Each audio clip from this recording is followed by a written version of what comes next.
গত 1 তারিখে কাকুলিয়া রোডে যেভাবে বোমাগুলির লড়াই চলেছিল, যেভাবে তাণ্ডব চলেছিল, সেই ঘটনায় যে 17 জনকে গ্রেফতার করা হয়েছিল তাদের জামিন হলো। যদিও এখনো অধরা মূল অভিযুক্ত সোনা পাপ্পু সহ 2 জন। মূল অভিযুক্তের গ্রেফতারির আগেই 17 জনের জামিন। মোট 23 জনকে গ্রেফতার করেছিল পুলিশ, জামিন হয়ে গেল 17 জনের।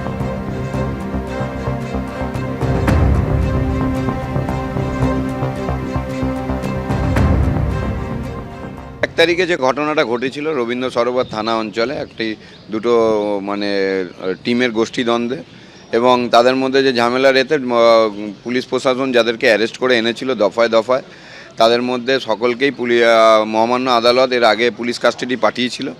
আজকে সবার পুলিশ কাস্টাডি থেকে কিছু লোকের পুলিশ জুডিশিয়াল কাস্টাডি ছিল, কিছু লোক পুলিশ কাস্টাডি থেকে আজকের প্রোডাকশন হয়েছিল।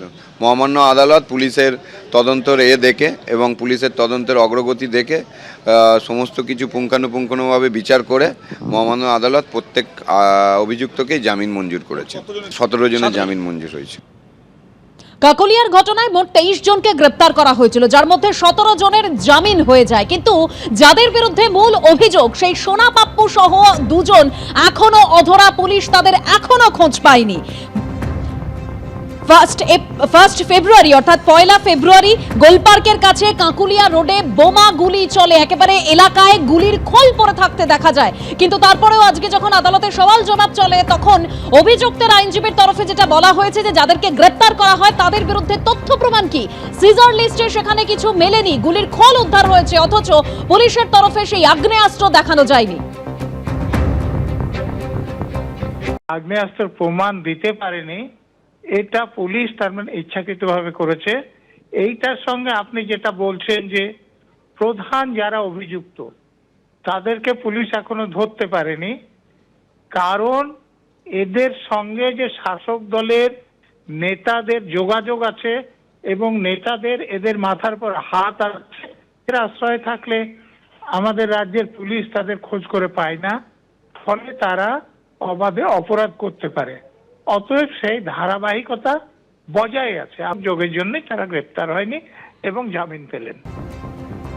কাকুলিয়া রোডে বোমা গুলি নিয়ে তাণ্ডব, আর এই ঘটনায় মূল অভিযুক্ত সোনা পাপ্পু, তার কিন্তু এখনো খোঁজ পায়নি পুলিশ। সোনা পাপ্পু সহ 2 জন অধরা, আর অন্যদিকে যে 23 জনকে পুলিশ গ্রেপ্তার করেছিল তাদের মধ্যে 17 জনের জামিন হয়ে গেল। আর এই নিয়ে শুরু হয়েছে রাজনৈতিক চর্চা। বিজেপি এবং তৃণমূল কার কি বক্তব্য শোনাবো। না, ধরবে না তো, সোনা ভোট লুট করে তো, ভোট বালাই ভোটের জন্য। কারণ রাসবিহারী, কসবা এইসব জায়গায় সোনা পাপ্পু বহু বুথ লুট করে, স্বাভাবিকভাবে ওকে লাইসেন্স দিয়ে রেখেছে। আমরা কয়েকদিনের মধ্যেই ডিসি সাউথের অফিস অনুপম ভট্টাচার্য জেলা সভাপতি ডাকবেন, আমি থাকব। আমাদের ঘোষণাই আছে যে থানা করেছি, এরপরে ডিসি সাউথ করব, পরীক্ষার পরে মাইক চালু হলে লালবাজার অভিযান হবে। সম্পূর্ণ একটা ইনসিডেন্ট, এবং সেটা পুলিশ অ্যারেস্ট করেছে, কোর্টের বিষয়, একটা আইনের প্রসেস। তো সেইটা এখন কার সিপিএম বা বিজেপির কার উপর রাগ আছে তাদেরকেই ধরতে হবে এরকম তো কোথাও লেখা নেই। যেটা আইনে আছে, আইনে চলছে, সেগুলো চলছে। আর যদি কেউ না ধরা পড়ে থাকে, পুলিশ খুঁজছে। অতীতেও তো এরকম ছিল। তো তারপরে তো যখন ধরা পড়েছে তারা তো দেখেছেন যে যা হচ্ছে আইনের ব্যবস্থার মধ্যে হচ্ছে। নির্বাচন যত এগিয়ে আসছে ততই রাজনৈতিক চাপানুতোর, রাজনৈতিক দরজা শোনা যাচ্ছে ব্যারাকপুরের রাজনৈতিক মহলে। সরকারি দল যারা আছে দায়িত্ব অবশ্যই তাদের উপরে বর্তায়। এখন ক্রাইম রেটটা যদি আগে 100 থাকতো, তাহলে এখন ক্রাইম রেট হচ্ছে 2-3% ম্যাক্সিমাম। প্রতিদিন তৃণমূলের মদতে তাদের খুন সন্ত্রাস চলছে। কি বলছেন এখানকার মানুষজন সোচ্চারে? তারা কি বা বলছেন ফিস ফিস করে? শোনার চেষ্টা করব সেই সব কিছুই, কান পাতবো ব্যারাকপুর অঞ্চলে। তাহলে চলুন ঘুরে দেখি ব্যারাকপুর। উন্নয়ন তো নেই, উন্নয়নের নামে চুরি জোচ্চুরিটা বজায় রয়েছে। যে কোনো কাজ করতে গেলে যে কোনো গুন্ডার সাহারা নিতে হবে, ব্যারাকপুর অঞ্চলে না নেতার সাহারা নিতে হবে। কিছু না করতে পারলে তাহলে পুলিশ দিয়ে আপনাকে জেল খাটতে হবে। এখানকার পরিস্থিতি কিন্তু খুব ভালো। ব্যারাকপুর অঞ্চলে তো সেরকম কিছু নেই, অ্যাডমিনিস্ট্রেশন বলতে কিছু নেই। ব্যারাকপুর শিল্পাঞ্চলে উজ্জ্বল ভবিষ্যৎ আছেই।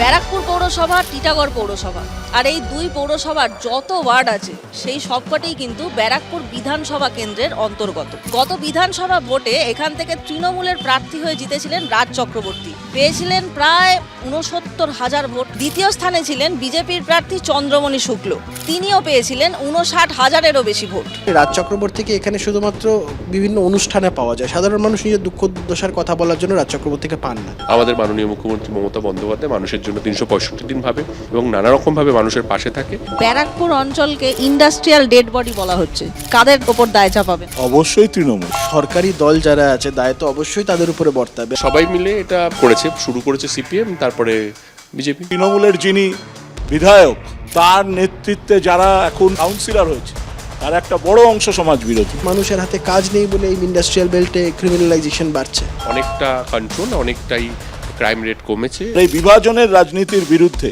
আমরা মানুষের রুটি রুজির সংগ্রামকে নিয়ে এগোচ্ছি। ব্যারাকপুর অঞ্চলে তোলাবাজি বা সিন্ডিকেট চক্রের প্রভাব আছে? চারিদিকে ছড়িয়ে রয়েছে তোলাবাজি আর দাদা, এখানে গুন্ডা মাফিয়া রাজ চলে। 15 বছর ধরে ব্যারাকপুরটা করাপশনে ভরে গেছে। ব্যারাকপুর পুরোপুরি মনে করি যে শান্তভাবেই আছে। তৃণমূল মদত দিয়েছে। এখন অনেক বেটার, অনেক ভালো, অনেক শান্তিপূর্ণ। মানুষ যখন দেখে অন্যায় হচ্ছে, অবিচার হচ্ছে, তখন তারা প্রতিবাদ করার জন্য রাস্তায় নামাই উচিত। দাদা 10 টাকার বাদাম দেবেন তো?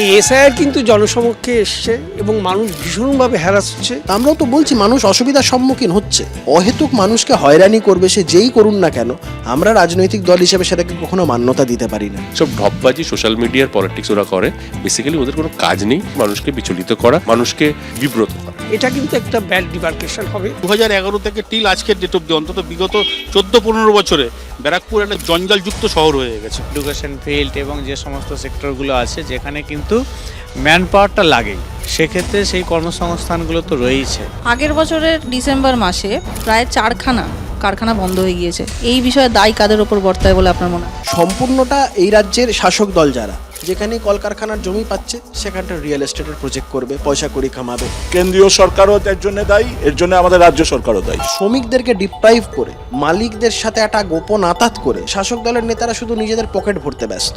মোদি আর দিদির সেটিং সমস্তটা মালিকদের স্বার্থে। যখন নির্বাচন আসে তখন এরা বলে চটকল খুলে দেবো, আর তারপরে সব চটকলগুলো বন্ধ হয়ে যায়। সিপিএম এর সময় এদেরকে ডেট করে দেওয়া হয়, তারপরে আরো বেশি শেষ করে দিয়েছে সেন্ট্রাল গভর্নমেন্ট, যারা পাটের দাম বাড়িয়ে দিয়েছে। একটাই ইস্যু দুর্নীতি। ইন্টারনাল অনেক রকম কারণ হতে পারে, সেই কারণগুলো সব জট খুলে যাবে, আগামীতে কিন্তু সবকিছুই চালু হবে। ব্যারাকপুর পুরোপুরি মনে করি যে শান্তভাবেই আছে। রাস্তা প্রচন্ড আগের থেকে অনেক ভালো রাস্তাঘাট হয়েছে, আমরা সেফটি আছে। আগে যে অভাবটা ছিল সোসাইটিতে, আজকে কিন্তু সেই অভাবটা নেই। ব্যারাকপুরকে এইভাবে আর কেউ চিনতে পারে না। ব্যারাকপুরকে সবাই বললেই বলে এ তো বোমগুলির ব্যারাকপুর। এখনকার যারা পলিটিক্যাল দায়িত্বে রয়েছে তারা কেউ ওখানে ক্রাইম চায় না, তারা চায় শান্তি। আমরা আতঙ্কিত আশঙ্কিত না, আমরা যে কোনো লড়াইয়ের জন্য প্রস্তুত। কলে জল আসবে কিনা আমি জানি না, কিন্তু এখানে যেখানে আমি দাঁড়িয়ে আছি, এখানে এলে জিভে জল অবশ্যই আসবে, আসতে বাধ্য।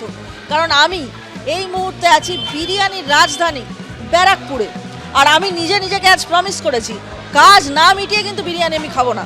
তাহলে চলুন, বলেছিলাম কাজের শেষে বিরিয়ানি খাবো। আমি আবার কথা রাখতে খুব ভালোবাসি, বিশেষ করে খাবার সংক্রান্ত কথা দিলে তো আমি রাখি। কিন্তু বিষয়টা হচ্ছে এই বিরিয়ানি খাওয়ার একটা বিশেষ কারণ আছে, জানেন? কারণটা হচ্ছে যেহেতু আজ আমি একজন সাংবাদিক, ইউটিউবার, কন্টেন্ট ক্রিয়েটারের পরিচয় ছাড়িয়ে আজ আমি একজন সাংবাদিক, তাই আমি খবর নিতে এসেছিলাম যে বিরিয়ানি হওয়ার আগে ঘি ঢালা হয় না বিরিয়ানি হয়ে যাওয়ার পর ঢাকনা খুলে ওপর দিয়ে হাত ঘুরিয়ে ঘি ঢালতে হয়।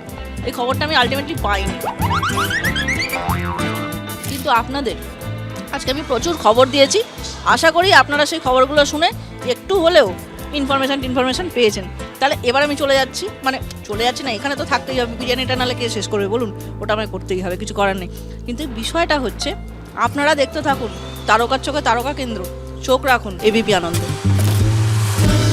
এবিপি আনন্দ, এগিয়ে থাকে, এগিয়ে রাখে।